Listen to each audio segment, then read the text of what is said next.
อนนี้เขาก็ลงมาบัดเพราะว่าลงมาวัดพี่น้องเตรียมบวชเพื่อจูงส่งแม่เฮาขึ้นสวรรค์เนาะพี่น้องตอนนี้เพิ่นกำลังบวชจูเนาะเฮากันบวชอันเป็นแม่ขาวเฮาบวชแล้วพี่น้องแม่ขาวกับบ่ได้หลายคนได้มื้อละ4กล่องเฮาเองถ้าทางนี้ใครแน่4กล่องซีดมันเป็นจังซี่แม่ขาวบ่หลายคน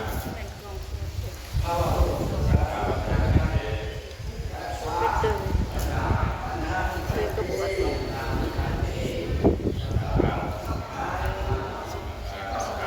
เขาได้บัน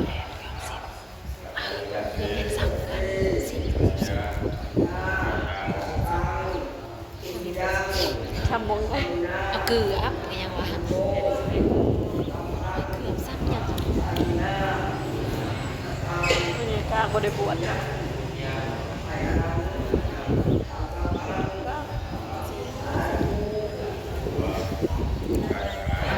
หลังจากเขาบวชอยู่วัดแล้วเขาก็ขึ้นมาเฮือนก่อนพี่น้อง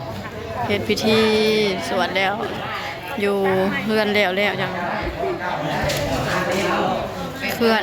ซบเนาะออกจากบ้านจากเฮือนลงไปปราสาทก็คือลูกเต้าเหล่าล้านกับบวชพากันบวชจูงแม่เทื่อสุดท้ายเนาะลูกหลานมาแต่หลายทิศหลายทางเพราะว่าแม่เฮาเพิ่นลูกหลานหลาย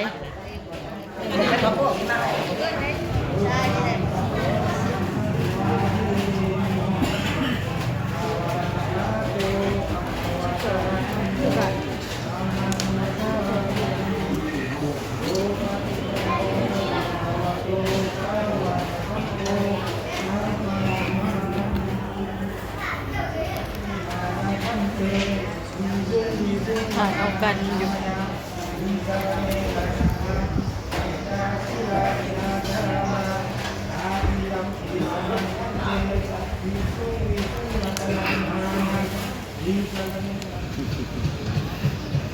มันวิทย์เวทวิชาตัวตั้งหลวงเนี่ยยุ่งอยู่ว่าคนที่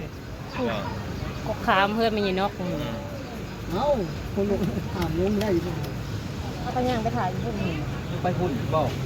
จังว่าย่างไปถ่ายลงก็ได้จักแล้วฮะน่ะเอาหน่อยแล้วที่บ้านต่อเลยนี่พ่อเพิ่นอยู่ใส่พ่อคนไปเลยเขาไปเลยเนาะเนาะไปเลยยังแต่ผมบวชใหม่เลยจูงทีไป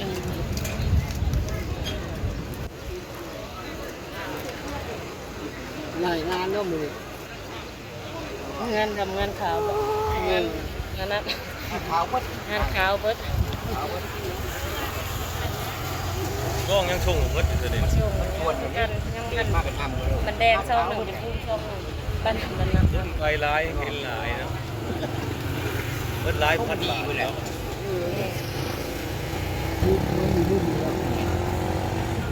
แมวนี่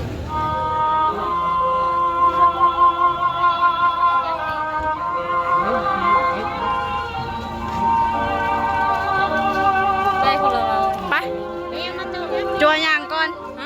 ยับไปอีกบ่ยับคุณเร็วไปจัวยางก่อนจัวไปก่อนต่อคิวเพิ่นเด้เขาก็จะมาใกล้อีกหน่อยได้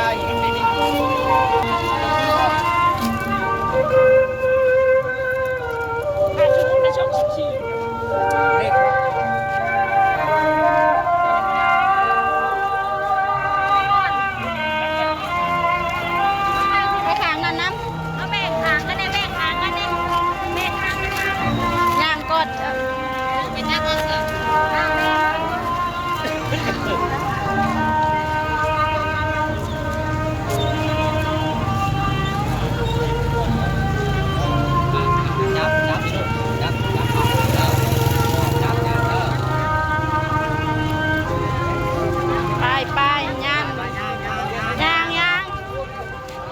ตึงนะเข่ง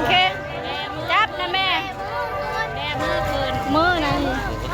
เฮ้ยท้ายเห็นอันนี้ลูกเอาลุงร้อนอันจวนนะ เอาจุน้อย2องค์เราอยู่ใส่เห็นว่าจุน้อย2องค์น่ะ จักแล้ว จุน้อย2องค์เลยหมูเด้ง ขึ้นรถไปน้ำลุงกาลืมเห็นอยู่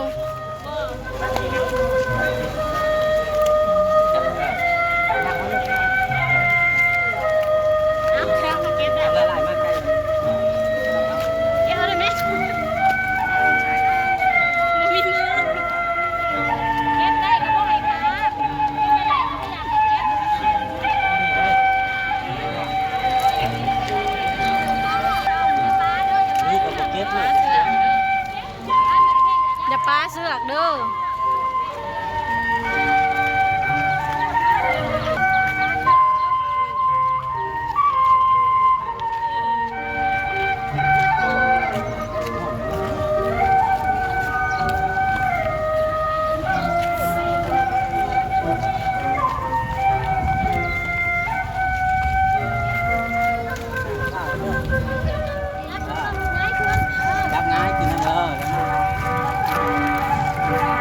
ทีมเกิบเด้อ ใส่เสื้อแดงอยู่ได้ตัว จงกระจงค่าเหียน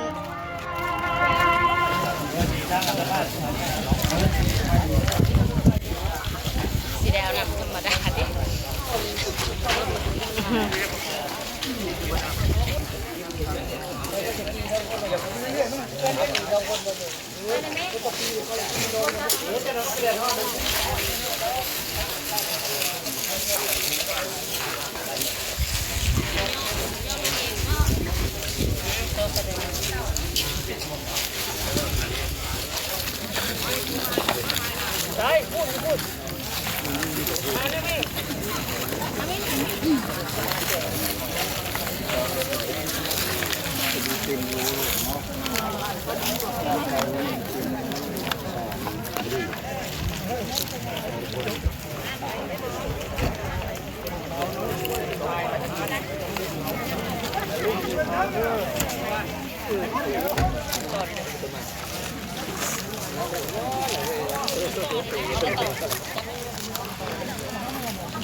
กูเด้อเอิ้นเอาแน่ลูกสาวน่ะ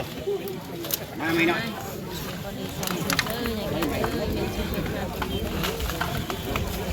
วันนี้น้องเวียดมานำเนี่ยมันหูเด่นมันอู้มาเลยมันว่ามามันหูไปเลย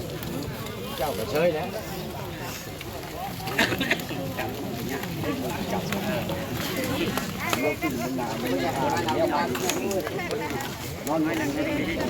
มาเอ้ยถ่ายคลิปเลยนะลูกมาคลิปมาให้ลูกเอาหน่อย เลยก็ได้เอาเลยเนาะ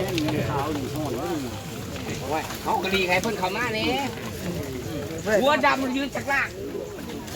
หัวดำหัวใส่หมวกใส่ยังไงให้อยู่ห่มบ่ใส่หมวกใส่ให้ยืนอยู่แต่หัวดำแม่จากโคตร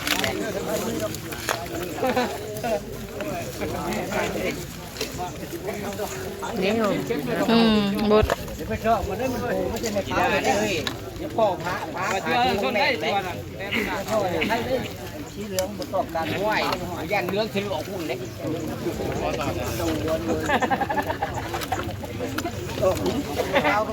ขาวทีวี อันนี้ก็แล้วอะไรพี่น้องหาก็ลงไปซิกอยู่วัดเนาะถูกปะขึ้นเมื่อเปลี่ยนเครื่องโอเคเด้อพี่น้องเธอสำหรับนี้เราก็ขอจบคลิปไปเพียงสำนีก่อนจ้าขอบใจทุกกำลังใจเนาะที่ส่งมาให้แสดงความเสียใจนำขอให้แม่เฮา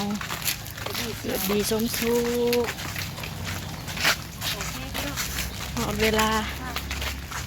ต้องไปแล้วเนาะเป็นไพ่กันนี้บ่มุมแล้วเนาะพี่น้อง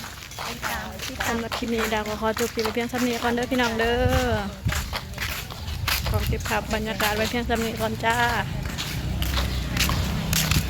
บายเด้อ